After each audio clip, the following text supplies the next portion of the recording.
हिंगोजा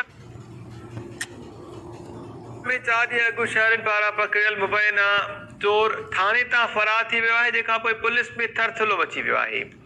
चाबी चोर सईद कंबो जी गिरफ़्तारी लाइ मुख़्तलिफ़ हंधनि ते छापा हया पिया वञनि।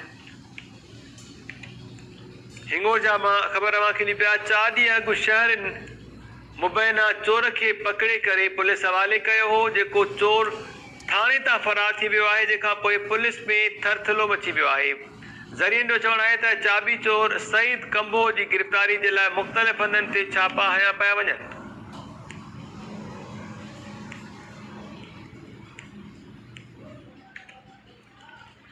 हिंगोजा मां ख़बर अवांखे ॾिनी पिया 4 ॾींहं अॻु शहरनि पारां पकड़ियल मुबैना चोर थाणे तां फरार थी वियो आहे, जंहिंखां पोइ पुलिस में थरथलो पइजी वियो आहे।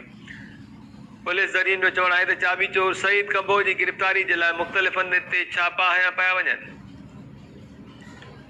वधीक तफ़सील वठूं था टाइम न्यूज़ जे रिपोर्टर अब्दुल जब्बार चांग खां।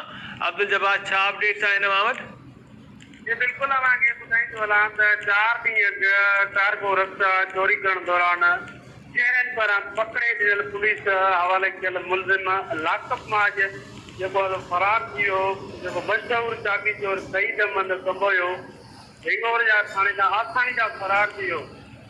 पुलिस में थरथलो मची वियो। चोर गिरफ़्तार करण लाइ पुलिस मुख़्तलिफ़ हंधनि ते छापा हणी रही आहे, पर अञा ताईं चाबी चोर सईद अहमद कंबो गिरफ़्तार न थी सघियो आहे, जंहिंजे करे असां SHO सां राबितो करण ते हुन ॿुधायो त असांजा मुख़्तलिफ़ जेके ॻोठ आहिनि उन्हनि ते छापा जारी आहिनि, पर अञा ताईं सईद अहमद कंबो असांखे हिन वक़्त ताईं हथ न आयो।